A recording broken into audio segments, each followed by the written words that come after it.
Good morning and welcome to This Week, a This Week exclusive. Gabby Giffords deserves a vote.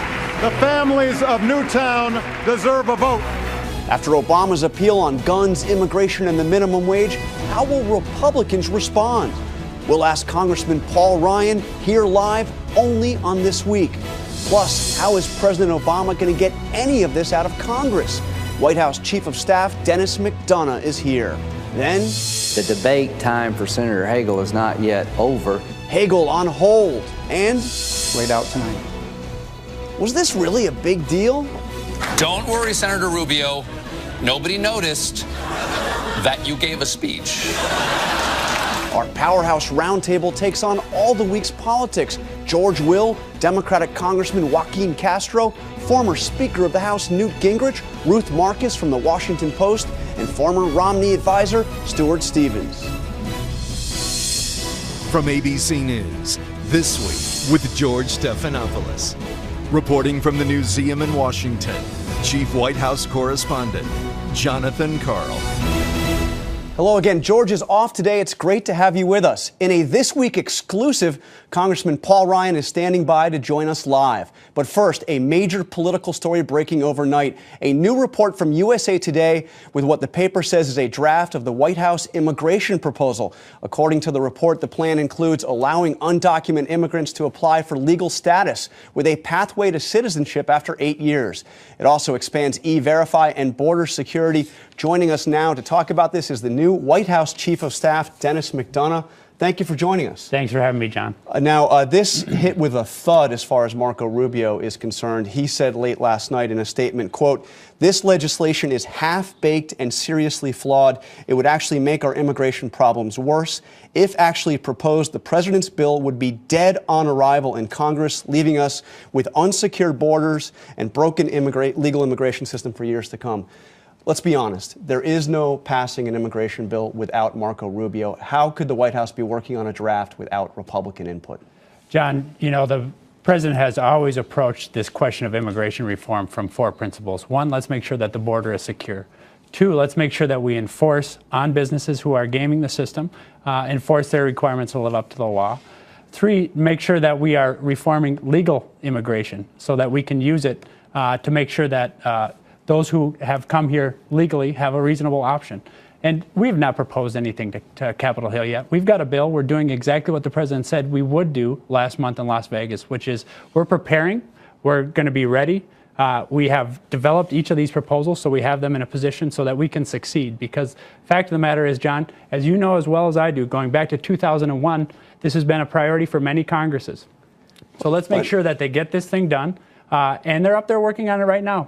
Senator Rubio, Senator Durbin, Senator Schumer, and others, and let's see how they do, and we'll be ready to work with them. But back to my question here, which is how could the White House be working on a draft, even if it's a White House draft, without at least talking to Republicans about it? I mean, has the president even met with Marco Rubio yet on immigration? Well, we're talking with all the parties to the Gang of Eight effort in the Senate, John. He says there's been no consultation. We've been working with all the members up there. We have our staff working this very aggressively with their staffs and with the members. And we're working this very aggressively, as you think we would, with such a high priority for the country. This immigration system is broken. Border security, we've made great progress for the last 4 years. We want to build on that.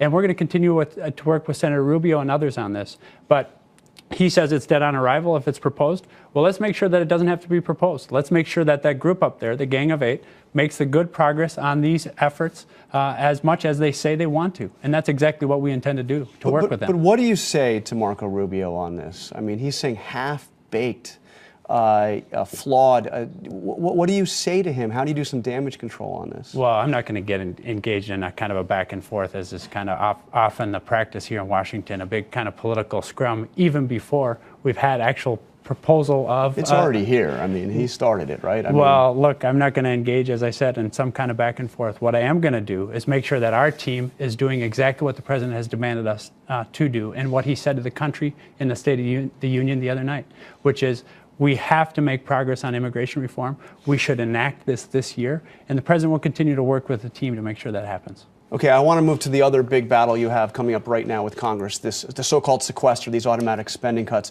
We've heard some dire warnings about what they would mean. We've heard 70,000 kids kicked off Head Start, the equivalent of 1,000 FBI agents off the job, the Navy shutting down 4 air wings, delaying the deployment of a carrier strike group to the Persian Gulf, and we even had a senator talk about 5-hour wait times at airports if these cuts go into effect.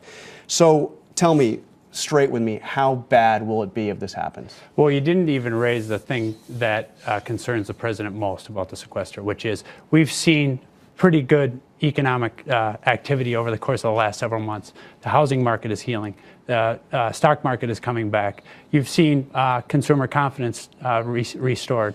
So the lens through which the president looks at this fight, John, is a lens that says, are we doing everything we can in this country to strengthen middle-class families? That's how our country, our economy is strongest, when a thriving, rising middle class is the engine for growth in this economy. That's exactly what we want to do. When you look at sequester, the impacts on middle-class families, what's it going to be? Teachers in schools, 13,000 schools are going to be, 13,000 teachers are going to be hit, 6,000 schools. If you look at mental health, if you look at food inspections, and you've already heard the devastating list of horribles that the Pentagon has said are going to be out there. So the question is, on top of all those things that you just talked about, is what is the impact on the middle class? So the question the president is asking is, why don't we take a step back?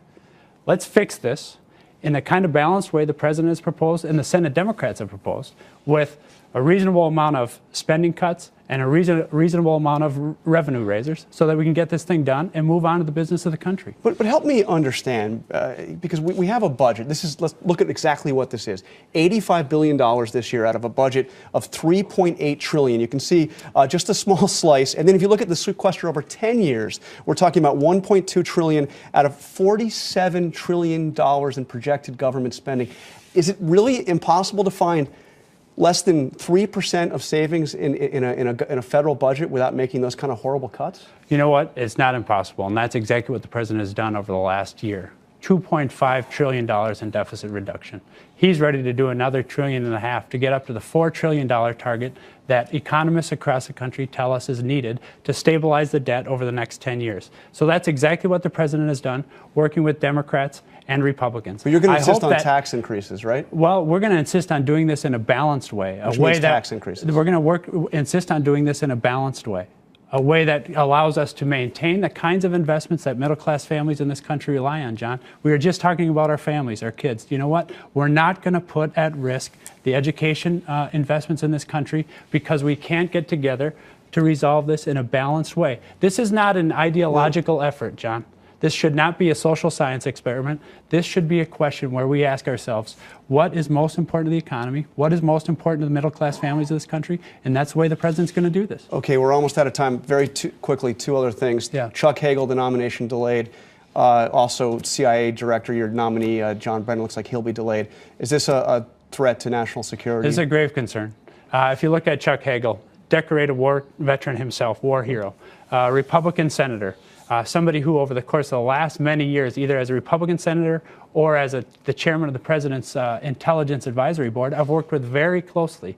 This guy has one thing in mind. How do we protect the country? But is there a danger of this being delayed? Between John Brennan, CIA director, and Chuck Hagel as Secretary of Defense, we want to make sure that we have those guys sitting in the chairs working, because I don't want there to have been something missed because of this hang-up here in Washington. Okay, and very quickly, John Boehner had a very what seemed like a harsh comment directed towards the president, saying that, quote, I don't think he has the guts to cut or to deal with the entitlement problem. He doesn't have the courage to take on the liberal side of his own party. What do you say to Speaker of the House, John Boehner? In the State of the Union address on Tuesday night, the president laid out a very detailed plan to get to the $4 trillion in deficit reduction that we need to stabilize debt, grow the economy, strengthen the middle class. Okay. That's exactly what he's done. That takes on his party. It asks the Republicans to do a little bit too.